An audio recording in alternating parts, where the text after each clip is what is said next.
नमस्कार, स्वागत है आपका हमें आज़ाद न्यूज में। मैं आपके साथ सूरज वर्मा। आइए बात करते हैं खबरों की। कि मनोज जी, जैसा कि आप सही कह रहे हैं कि डीजल और पेट्रोल की बढ़ती हुई कीमतें वाकई में आम आदमी को बहुत परेशान कर रही हैं। इससे सीधा सीधा जो आम आदमी की जो जनजीवन पर असर पड़ रहा है, सर्वप्रथम सरकारों का जो मेन उद्देश्य है कि कोविड-19 संक्रमण जो बीमारी, जो महामारी भारत के अंदर फैली है, यह अभी भी दिन प्रतिदिन बढ़ती ही जा रही है। रोज़ाना 22 से 25 हज़ार केस ऑल ओवर इंडिया आ रहे हैं। तो इसका सीधा सीधा जो असर है वो भारत की अर्थव्यवस्था पर भी पड़ रहा है।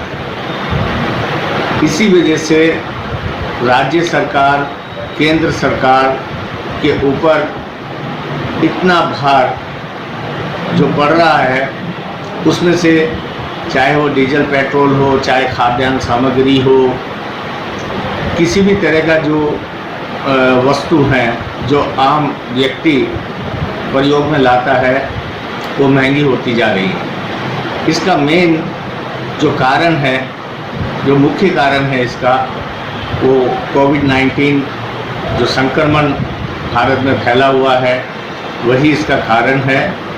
इसी वजह से पेट्रोल डीजल की कीमतें, क्योंकि राज्य सरकारों के पास और कोई चारा नहीं है, सरकारी कर्मचारियों का वेतन भी समय से नहीं आ पा रहा है, तो ये सब जो कारण है, ये सब कोरोना संक्रमण जैसी महामारी के कारण है। मैं आपसे ज़रूर वार्ता करूँगा। ये 1962 वाला भारत नहीं है, ये चीन पहचान चुका है बहुत अच्छी तरह से। अब से 4 दिन पहले मोदी जी का चाइना बॉर्डर पर जाना और वहाँ से उसे ललकारना, ये अपने आप में बहुत बड़ा मैसेज चाइना को गया है। यही कारण रहे हैं क्योंकि संसार के जो शक्तिशाली देश हैं वो आज भारत के साथ, मोदी जी के साथ खड़े हैं। यही दबाव चीन को इस तरह से महसूस हुआ, चीन को, कि अगर उसने जरा सी भी हरकत करने की कोशिश की तो वो चारों तरफ से ऐसा घिर जाएगा कि वह कभी भी भविष्य में युद्ध जैसी मानसिकता अपने दिमाग में नहीं ला सकता।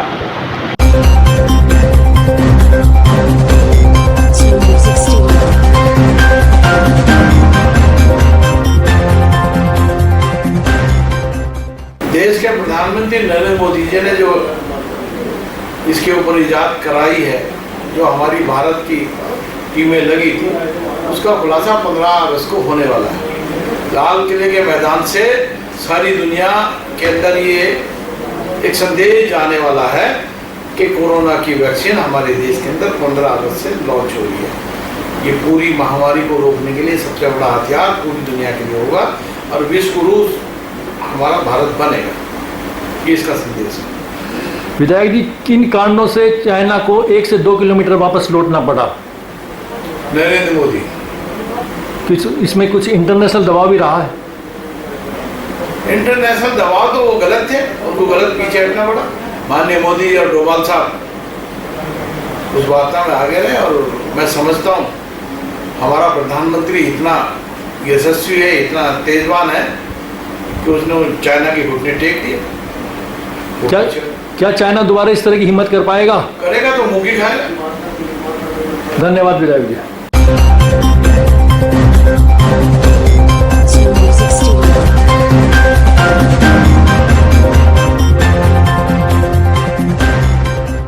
कहना यह है कि जो हमारे देश के अंदर $42 का एक बैरल आ रहा है और 31-32 रुपये प्रति लीटर हमें डीजल और पेट्रोल मिलना चाहिए। उस हिसाब से इस पर इतना बड़ा भारी टैक्स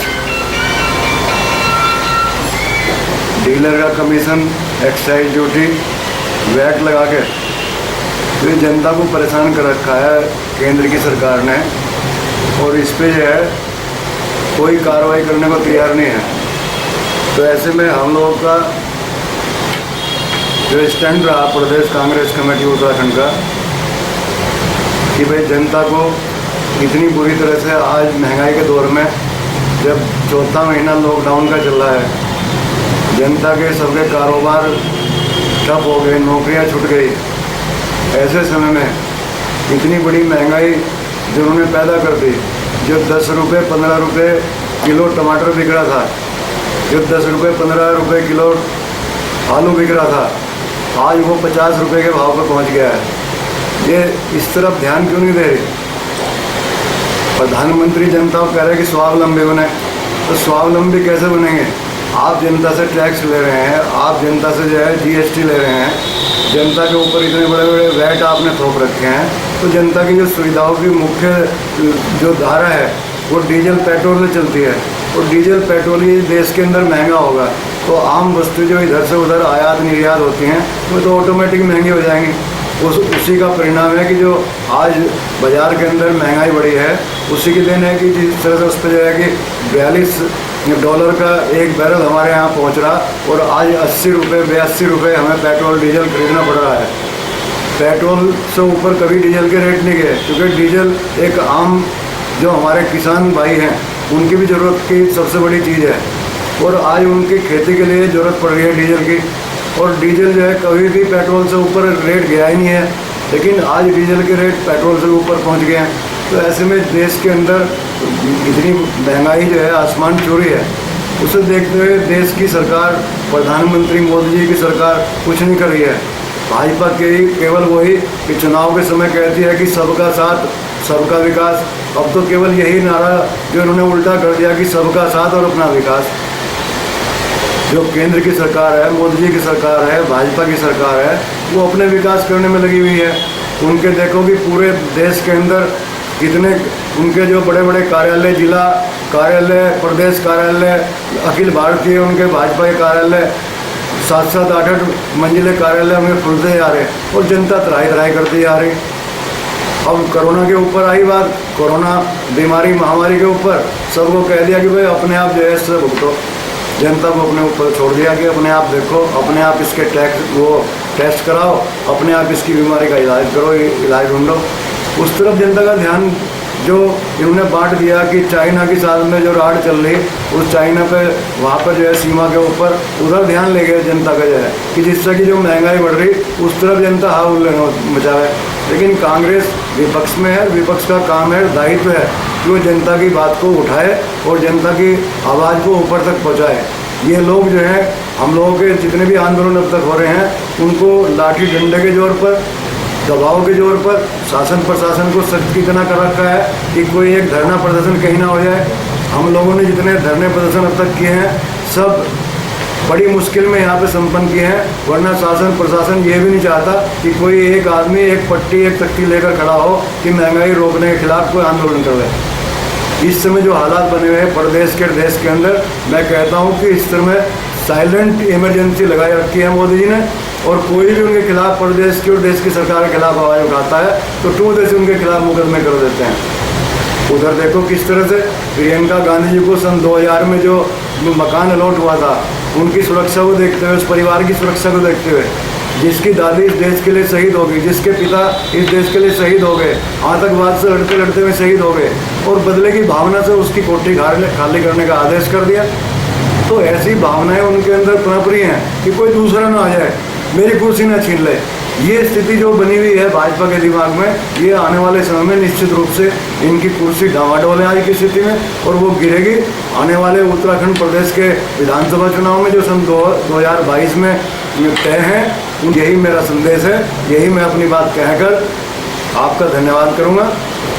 पूर्व चेयरमैन साहब, आपके समय में जब आप चेयरमैन थे, जो रामपुर रोड पे नाला था उसकी बहुत अच्छी तरह सफाई हो गई थी, पानी निकल रहा था। उसके बाद में दूसरे चेयरमैन आए, मेयर साहब भी आए, लेकिन उस तरह सफाई नहीं हो पा रही है। नाम मात्र का कूड़ा बाहर निकाल जाता है, फिर वो अंदर चला जाता है बारिश में। इसके लिए क्या कहेंगे आप? ये तो सब इनकी, आज मैं वही कहूँगा माननीय मनोज भाई कि आज जो लोग चंदा देते थे नेताओं को कि आप लड़ो, आप अच्छे व्यक्ति हो, हम आपके साथ में हैं, वो चुनाव लड़ने के लिए चंदा देते थे। आज वो चंदा देने वाले लोग आज वो खुद चुनाव लड़ रहे, उन्हें शहर की स्थिति का पता ही नहीं, ABCD का शहर की पता ही नहीं उनकी। कौन कार्यकर्ता दरी बिछाकर, कुर्सी बिछाकर, मंच और टेंट लगाकर जो है राजनीति करते आए 40-50 साल में, उन्होंने जो है डिग्री हासिल करी कि हाँ भाई ये राजनीतिक और सामाजिक व्यक्ति है। लेकिन आज तो पैसे के बलबूते पर हाई स्कूल, इंटर, डिग्री सब कुछ हाथों हाथ मिल रही, और उसी का नतीजा है कि शहर की जनता जो है उनको भुगत रही। आज जो स्थिति बन रही है शहर के अंदर जल भराव की, हम लोगों ने बहुत प्रयास किया। ये तो नहीं हम कह सकते कि हमने पूरा उस पर जो है समस्या का निराकरण कर दिया था, लेकिन रात दिन प्रयास किया कि वे समस्याएं दूर हो सके जनता की। जो है पानी भरा हमारे कार्यकाल में, लेकिन पानी केवल आध घंटा 1 घंटा भरा रहा, और उसके बाद में उसकी निकासी, क्योंकि हमने सही तरीके में करा ली थी, उसकी निकासी सही तरीके में आधे घंटे के बाद में हो गई।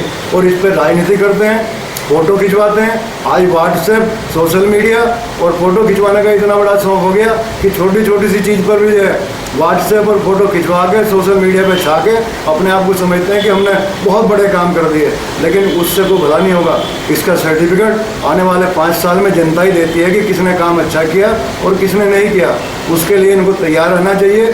जो इन्होंने जवाबदेही जनता से चुनाव में जो कही थी, उस पर यदि ये खरे नहीं उतरे तो ये भी अपने घर जाने का काम निश्चित रूप से करेंगे।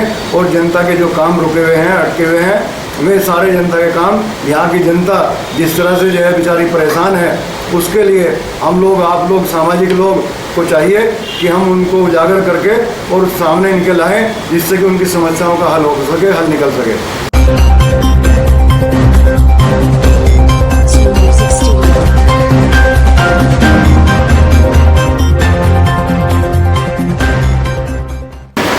देखिए, आज अगर हम बात करते हैं कोविड-19, निश्चित रूप से मैं जनता का उस रूप से शुक्रिया करना चाहता हूँ कि समय समय पर शासन प्रशासन के द्वारा की गई अपील को जनता ने बहुत गंभीरता से लिया और उनका अक्षर से पालन किया।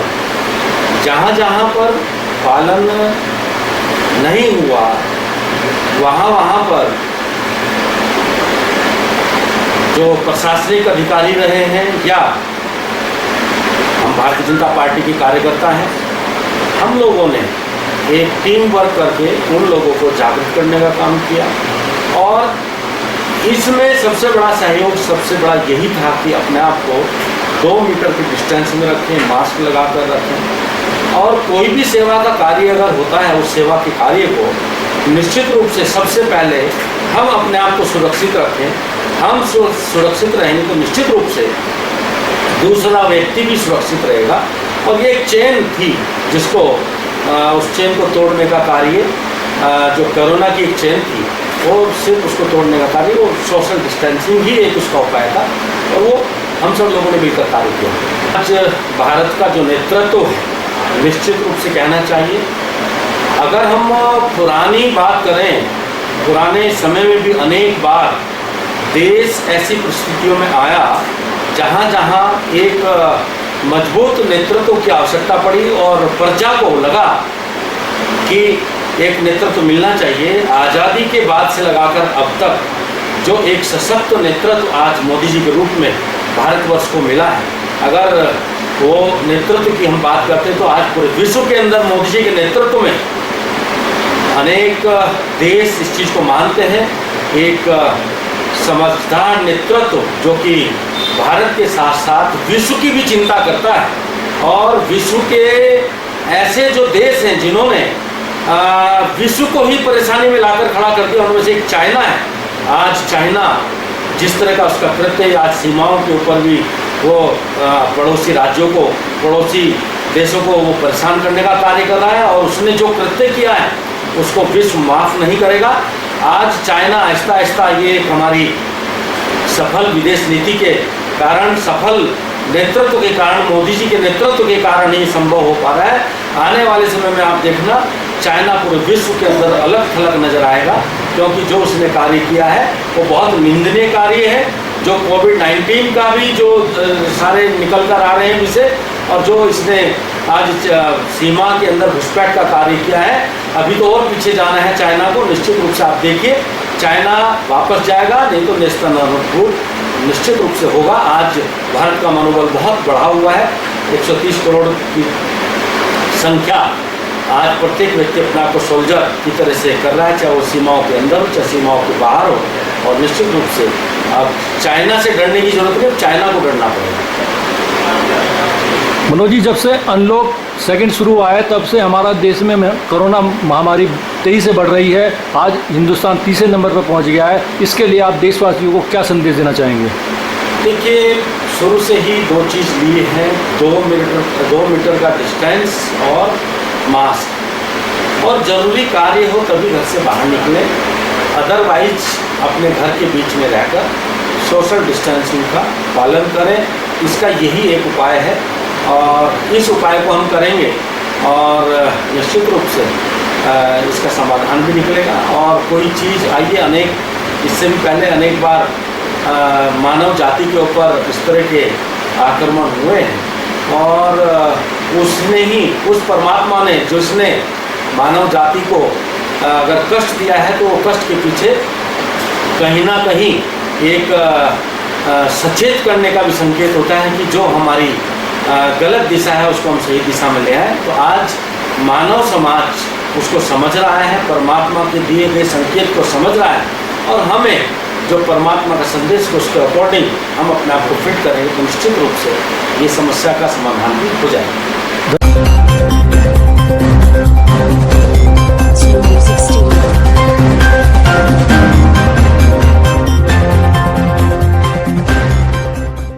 जहाँ हमारा देश और पूरा विश्व कोरोना जैसी वैश्विक महामारी की चपेट में है और हम और हमारे सब कोरोना योद्धा, हमारे डॉक्टर्स, हमारे पुलिसकर्मी, हमारी नर्सें और हमारे सभी साथी इसमें पूरा सहयोग देते हुए कोरोना से लड़ने का पूरा प्रयास कर रहे हैं।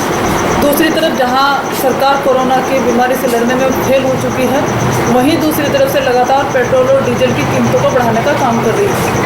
सरकार को चाहिए था कि इस समय जनता को रिलीफ देने का काम करती, राहत देने का काम करती, लेकिन लॉकडाउन में आप देखिए कि पेट्रोल और डीजल की कीमतों में लगातार इजाफा हो रहा है, जिससे आम जनता के सामने अत्यंत कठिनाइयों का सामना करना पड़ रहा है। लोगों को अपना जीवन यापन करना मुश्किल हो रहा है। वहीं दूसरी तरफ अगर कांग्रेस पार्टी जनता की समस्याओं को लेकर आवाज़ उठाती है, पेट्रोल और डीजल की कीमतों को लेकर आवाज़ उठाती है उसके खिलाफ, तो उन पर मुकदमे दर्ज किए जाते हैं। हरीश रावत जी ने आवाज़ उठाई, उनके विरुद्ध मुकदमा दर्ज कर दिया गया। प्रीतम सिंह जी हमारे सम्मानित प्रदेश अध्यक्ष कांग्रेस पार्टी के हैं, उनके विरुद्ध मुकदमा दर्ज कर दिया गया। हल्द्वानी में सुमित हृदय जी ने आवाज़ उठाई, उन्होंने आंदोलन करने की कोशिश की, उनके विरुद्ध मुकदमा दर्ज कर दिया गया। तो मेरा ये मानना है कि सरकार जनता की आवाज़ को दबाने का काम कर रही है, कांग्रेस पार्टी जनता की आवाज़ को उठाने का काम कर रही है। तो इस तरह की दमनकारी नीति सरकार अपना रही है। भारतीय जनता पार्टी इस रवैये पर, तानाशाहीपूर्ण रवैये पर चल पड़ी है। बल्कि जो काम करने चाहिए, उत्तर प्रदेश में हमारे 8 पुलिसकर्मी शहीद हुए, मारे गए। आज तक विकास को तो पकड़ने का काम कर नहीं पाए योगी जी, और बड़े बड़े दावे करते हैं, संभरते हैं। तो सरकार को चाहिए कि इस समय चीन से जो हमारे सैनिक शहीद हुए, आप देखिए चीन से लड़ने में कितने देर की गई। इन प्रमुख मुद्दों पर सरकार अपने रास्ते से हट रही है। मोदी जी बड़े बड़े दावे, बड़े बड़े वादे करते थे, उन्हें चाहिए सरकार को कि जनता को राहत देने का इस समय काम करें। जनता को आवाज़ दबाने का काम जो पार्टी करती है, उनके विरुद्ध नकारात्मक कार्रवाई न करें।